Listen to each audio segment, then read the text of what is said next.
बिस्मिल्लाहिर्रहमानिर्रहीम। अस्सलामुअलैकुम। सऊदी अरब की अब तक की आम खबरों के साथ मैं हूं आमिर शहजाद। अगर आप भी सऊदी अरब के हालात वाक़यात से बाखबर रहना चाहते हैं तो वीडियो को पूरा देखिएगा। बढ़ते हैं खबरों की जानिब और शामिल करते हैं पहली खबर।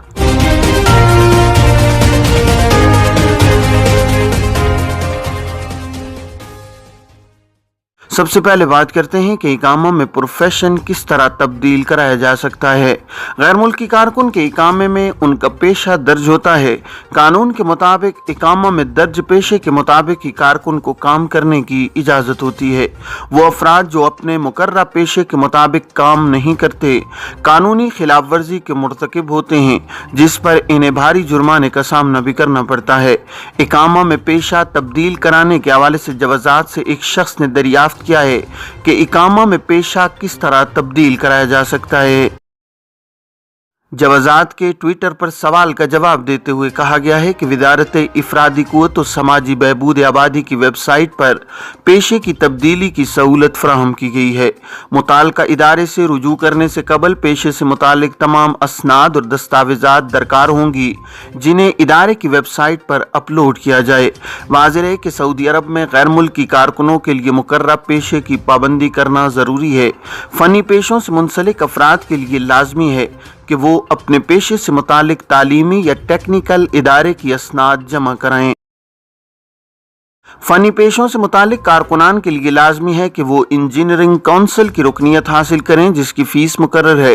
काउंसिल में रजिस्ट्रेशन कराने के बाद अपने पेशे से मुतालिक मुसद्दिका असनाद जमा कराई जाएं, जिनका जायज़ा लेने के बाद इन्हें NOC जारी किया जाता है।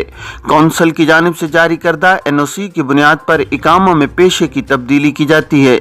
वज़ारत इफ़रादी क़ुव्वत ने मुख्तलिफ पेशों के हिसाब से कौंसल्स कायम किए हैं, जहाँ इन पेशों से मुतालिक गैर मुल्की कारकुनों का पेशा वराना टेस्ट लेने और उनकी असनाद का जायजा लेने के बाद मंजूरी दी जाती है।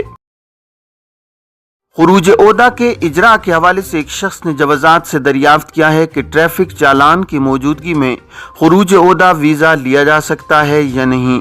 सवाल का जवाब देते हुए जवाज़ात का कहना था कि ऐसे गैर मुल्की कारकुनान जिन पर ट्रैफिक खिलाफ वर्जी की मद में चालान रिकॉर्ड किए गए हैं, उनके लिए लाजमी है कि अकामती खिदमात हासिल करने के लिए चालान की अदायगी को यकीनी बनाएं।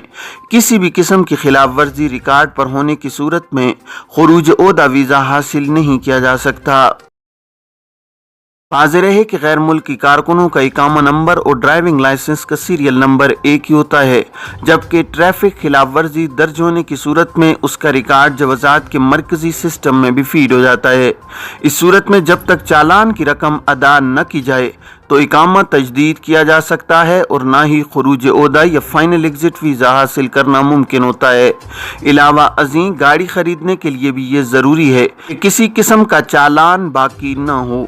याद रहे कि किसी भी किस्म के जुर्माने की अदायगी के बाद ही खुरूज ओहदा या फाइनल एग्जिट वीज़ा हासिल करना मुमकिन है। अगर किसी के ज़िम्मे मास्क की खिलाफ वर्जी का चालान है तो ये भी सरकारी मामले की अंजाम दही में रुकावट का सबब बनेगा।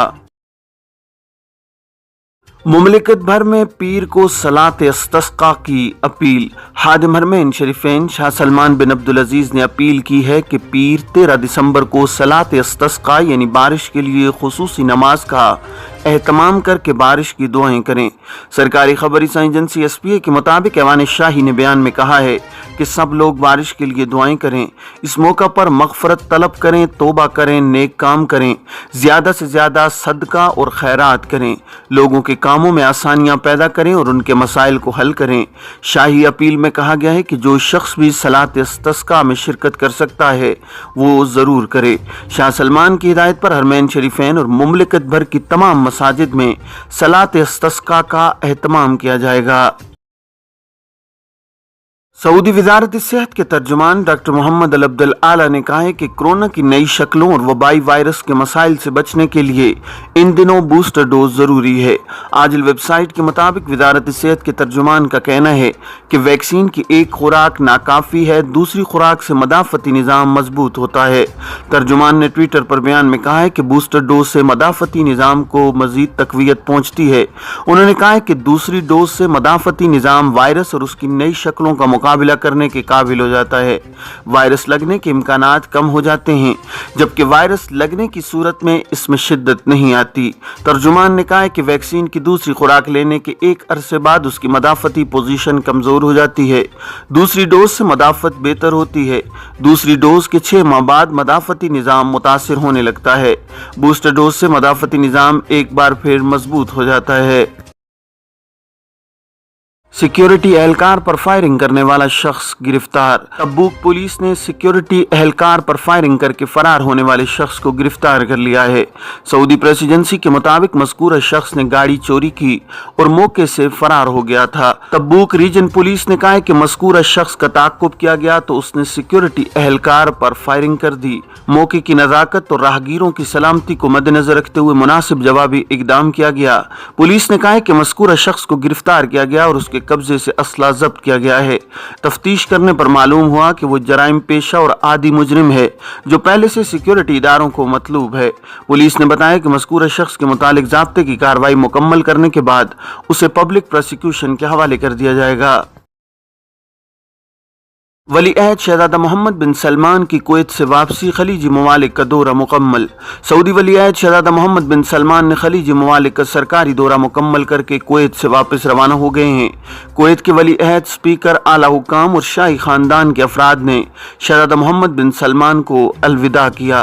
سرکاری خبر رساں ایجنسی SPA کے مطابق شہزادہ محمد بن سلمان نے امیر کویت شیخ نواف الحمد الصبا اور کویتی ولی عہد شیخ مشعل کے نام علیحدہ شکریہ کے ٹیلی گرام بھیجے ہیں۔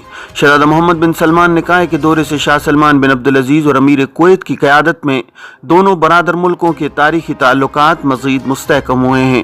دورے کا مقصد دونوں ملکوں اور برادر عوام کے مفادات کا حصول تھا۔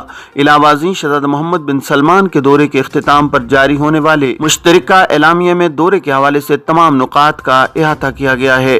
فریقین نے سعودی کویتی رابطہ کونسل کے حوالے سے اس امر پر زور دیا کہ اس کی بدولت اسٹریٹجک شراکت کو عروج کی نئی منزلوں تک پہنچایا جائے گا۔ اعلامیہ میں دفاعی اور عسکری شعبوں میں تعاون اور یکجہتی کو جدید خطوط پر استوار کرنے کے عزم کا اظہار کیا گیا ہے۔ اعلامیہ میں عالمی تیل منڈی کے استحکام کے حوالے سے اوپیک پلس کی کامیاب کوششوں کو سراہا اور توانائی کے شعبے میں دو طرفہ قریبی تعاون جاری رکھنے کا عندیہ دیا گیا ہے۔ اس یقین کا بھی اظہار کیا گیا ہے کہ اوپیک پلس معاہدے کی پابندی تمام رکن ممالک کے لیے ضروری ہے۔ فریقین نے گرین مشرق وسطیٰ انیشیٹو کے نفاذ میں تعاون اور بین الاقوامی ماحولیاتی پالیسیوں سے متعلق تعاون بڑھانے کا بھی عندیہ دیا ہے۔ سعودی عرب اور کویت نے یہ بھی طے کیا ہے کہ پرائیویٹ اور سرکاری سیکٹرز میں اقتصادی، تجارتی اور سرمایہ کاری تعاون کو فروغ دیا جائے گا۔ مشترکہ اقتصادی منصوبے قائم کریں گے، تجارت بڑھائی جائے گی۔ یہ تھی اب تک کی عام خبریں۔ اب تمام احباب کے قیمتی وقت کا بہت شکریہ۔ اپنے ارد گرد کے لوگوں کا بہت سارا خیال رکھیے گا۔ مجھے دیجیے اجازت۔ السلام علیکم ورحمۃ اللہ وبرکاتہ۔